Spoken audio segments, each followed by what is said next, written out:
What's up, YouTube? Welcome back to the channel. Thank you again for tuning in. Welcome back to Ghost One More Mod. Today I am answering questions I've gotten. What's your favorite thing you've done? What's the best thing you've done? What's the least favorite thing you've done? It's the worst. It still haunts me. Anyway, let's go.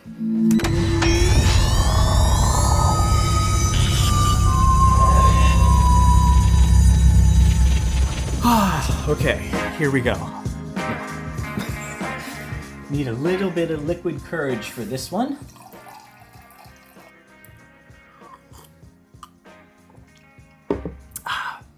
Okay. Ow now, brown cow. So let's start with the best. For the longest time, I hate saying for the longest time because it makes it sound like it no longer is, but I love doing mods where they check multiple boxes. Sometimes we just do mods that are just for an aesthetics upgrade or just increase some type of function. The Tools and Talent Props hose upgrade checked 3 boxes. It was a convenience upgrade, it was an aesthetics upgrade, and it was a function upgrade. And I remember after doing it, I was like, this was the most gratifying mod that I've done. Looking back, HasLab did a very good job with the proton pack and a very good job with the Neutrino wand. They're both really great in their own element. They really are. If you're not into modding, you can just appreciate them as is. After doing the hose upgrade, you could easily tell that the weak point was in between, was the hose. From maybe a cost-cutting perspective, but that was definitely, there was not a lot of thought put into that. And doing the hose upgrade, having the convenience of the disconnect, that it would coil up, I could put it into a case, it actually bends, the functionality of it, and the aesthetics. It was just a win-win-win. So that is still near and dear to my heart. It's a tie for also my favorite would be Ninja Tunes that I just recently did. And that is, I mean, you can't really compare the two because this is like the Ninja Tunes is pure electronics. So you get the, louder amplification, the sound, the power, the light upgrade if you opted for that. And it is just, the Keep Alive all built in one, the future expandability. I'm just in awe. So those are my 2 favorite. The 2 best mods I think I've done, when they check multiple boxes, that's awesome. So piggybacking right off Ninja Tunes, I'm gonna talk about the worst thing that I've done. And this has nothing to do with Ninja Tunes at all. It's completely separate. It's just something I did at the same time when I was doing Ninja Tunes. That is when I decided to go for the Talent Cell upgrade. It's very popular for people to do the 3000 milliamp. I decided to be nuts and go for the 6000 milliamp. Nothing wrong with that, but I also decided that I want to put my 6000 milliamp in the location that I did, which happens to be also the spot where the D cells go. Clearly, you can't put back the stock HasLab motherboard on if you have a battery taking up that cavity. So what do you have to do? You have to hack up your stock HasLab motherboard. And yeah, that sucked. I'm trying to think if I would do it again with the 6000 milliamp. I just know that I have other things planned and I'm going to be putting more in the pack and asking more of it. So I just don't want to always have to worry about doing a recharge every time. So I think I still would go that route. Actually, I would be going that route because I also knew in the back of my mind that eventually I will get to the point of doing a third-party motherboard and not relying on the stock HasLab motherboard, the stock back. I have taken my pack apart and apart together so many times that I am now at the point where I have stopped trying to do that because I am wearing out the Chinesium screws that are used. All 17 or 20 of them. There are 3 or 4 of them that are giving me a hard time getting loose because I'm at the point of rounding them out, and that is going to be a bad day. So knowing that I'm going to go down the road of a third-party motherboard, I'm okay with temporarily doing what I did, but let me tell you, I'm going to briefly show how not fun and yucky that was. So here we are at the back of the HasLab Proton Pack with the recently installed Ninja Tunes board and the Dayton 2.5-inch speaker upgrade, which I absolutely love, along with the talent cell. So this was a great spot for it. Just had to snip a little tab here for that to fit in, and it's completely friction based. There's no Velcro, there's no zip ties. Nothing is securing this other than just the wall here. And as you can see, without the back, it is not going anywhere. It's leaning back quite good and it's staying put. Do I regret going with the 6000 versus the 3000? I'm still undecided. I mean, this thing will last days. I think people say, you know, you get a good 8+ hours on a 3000. I just knew that I was going to be doing lights and, you know, a fog kit, and I just thought that this was a good idea. However, what I didn't show in the other video is where this is where the previous D cells went. So that means the stock motherboard, the backing of the HasLab, this needs to go. This needs to be deleted. So as you can see, this won't fit with that in its space, because that's where the D cells went. So we are going to have to do a forever modification, and we're going to have to delete this today. Like I said, this part is probably completely unnecessary, but I just want to make sure it doesn't get caught up in the Dremel or anything like that. They came out real easy. Probably didn't even need a hook tool, but that came out. So at this point, I'm just gonna move this stuff out of the way because it won't ever be getting used again. If you would have told me when I was doing my unboxing that I'd be doing this stuff, I'd probably cry. This is it. Don't get scared now.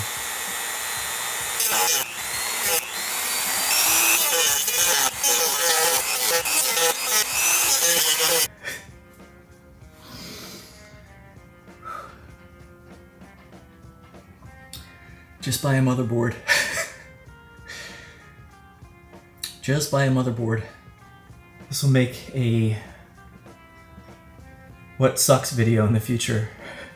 But perseverance. We have to finish.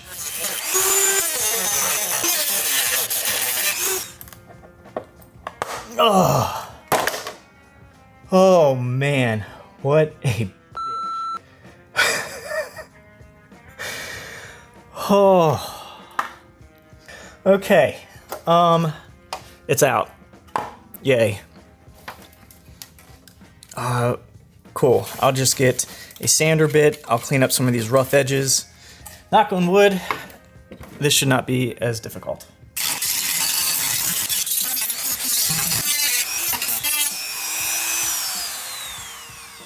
So yeah, that is a permanent, forever modification, no going back type mod, and it was a little bit of a struggle. There were so many awkward angles that prevented me from cutting because of the stock posts. Like I had to like do a line and there would be like a post, and I try to go on the other side and there would be like a post where it was just a lot of turning and flipping, and the blade would go through the soft plastic. That was when I had a clear path, the blade was no issue going through the plastic. The plastic is pretty soft, but just trying to go over obstacles of the stock post, that was a hassle. So yeah, for those who were wondering some of the best things that I feel like I've done thus far in this journey, those are a couple of my favorites. There is still more to come, so that list will maybe change or just possibly grow.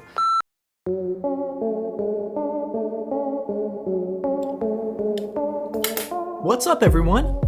From the pickup shot, yeah, I want to revisit this video of things I was talking about, some of the best things and worst things that I have done, and I need to do a little pickup shot here because the list, I gotta modify the list here. So I think I talked about before, it was The Tools and Talent Props hose upgrade, still a thing. Ninja Tunes, still a thing.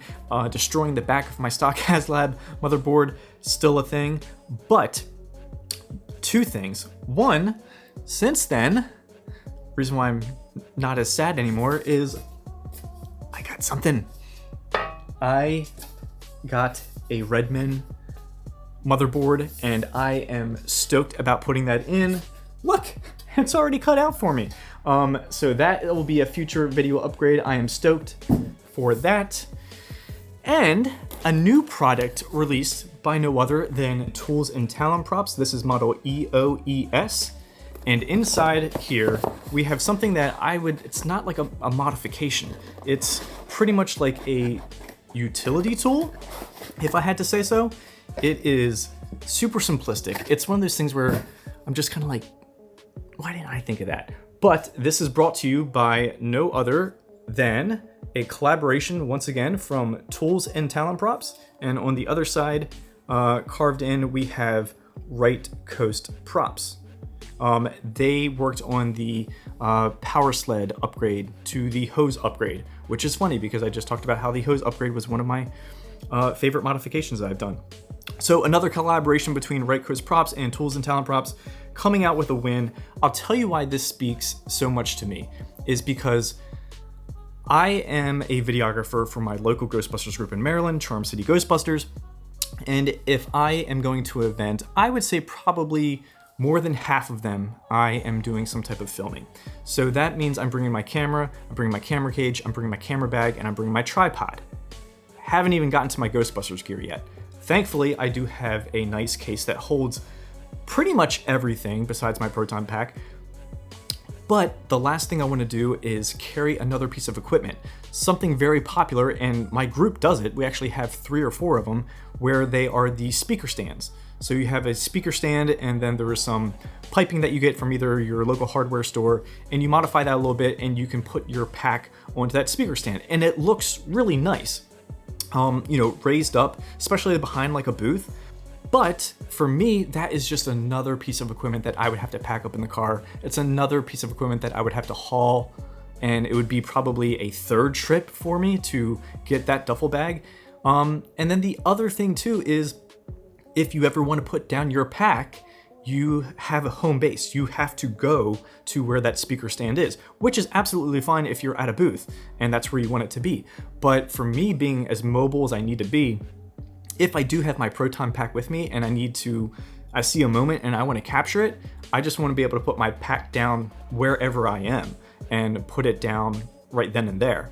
And with this, on the back here, there is a magnet, and that just right to the back of the Alice frame, and you don't even know it is there. I think you put it on the lowest one, and I am going to cut away here, show you how simplistic it is, show you how genius this is. So anyway, let's get up close and personal. Let me show you what this does and why I love it.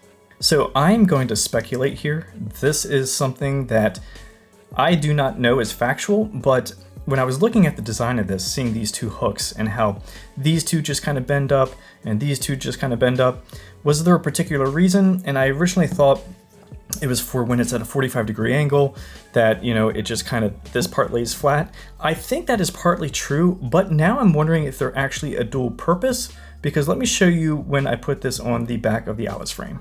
So this earth magnet just goes onto this bottom bracket here, but when I do that, you will notice that these hooks are now bent just ever so slightly in, that it's able to sit flush on that mount, and it clears these 2 poles. So I really think it's pretty ingenious design that they were able to figure, hey, if we bend this, that'll give a little bit more stability when it's sitting on a flat surface, but also it provides the clearance needed for the sides of the Alice frame as they're just raised up.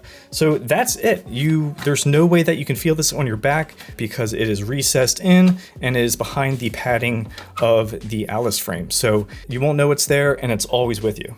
When I first saw this, I was literally wondering about the stability of it. I was like, how is that just balancing? Like, isn't that just gonna knock over, flip over. But what I didn't realize is that there's actually 3 points of contact. So you have the stand, but what it's also doing for balance is it does rely on the bottom of each side of the Alice frame. So you have this side that's balancing the left, the other side that's balancing the right. So that is what's giving your stability, and then this is what is propping it up. And like I said, it is so small, it's so lightweight, it's so mobile. This just speaks to me because I won't have to pack another thing, I won't have to carry another thing or make another trip from the car to a place to the car. This will just go back on the Alice frame. I'll forget about it until, if I need it, I just pull it off with the magnet, plop it up, and I now have my proton pack at a pretty solid, I would say about 45-degree angle. It's a quality piece between the magnet, the 3D printed material, the rubber ends, the fact that it's only like 35, 40 bucks, and as promised, I'm going to give you guys a discount code that I just recently got that I will pass along to you guys. So if you are interested in this, feel free to use my code and you can get this even at a further discounted price. This, like I said, this really speaks to me because I'll have something so mobile and so lightweight, and it will always be with me, and I don't have to always go to home base, go to a place where there is a stand to put my proton pack. This will just always be at my back, and if I ever see a moment where I need to capture a shot, I know that I can just put my stand and prop it up. So Right Coast Props, Tools and Talent Props, just bravo, just bravo. It is clean looking, it's lightweight, and it does the job. There you go. There are some of the best things, favorite things I've done, and then the worst thing that I did was hacking up the back of the HasLab Proton Pack to get rid of that D-cell compartment. But that's null and void now. So at the end of the day, this video, it ends on a happy note. I got my motherboard that will be in a future video. I got this awesome utility prop, the Ecto Ordnance stand from Tools and Talent Props, and there you go. That is my opinion on some of my favorite things I've done, and I greatly appreciate you guys tuning in. If you enjoyed today's video, please give me a thumbs up. If you have any questions about the Ecto Ordnance stand or any Tools and Talent Props, leave a comment, and if you haven't done already, please subscribe. Catch you guys next time. Out.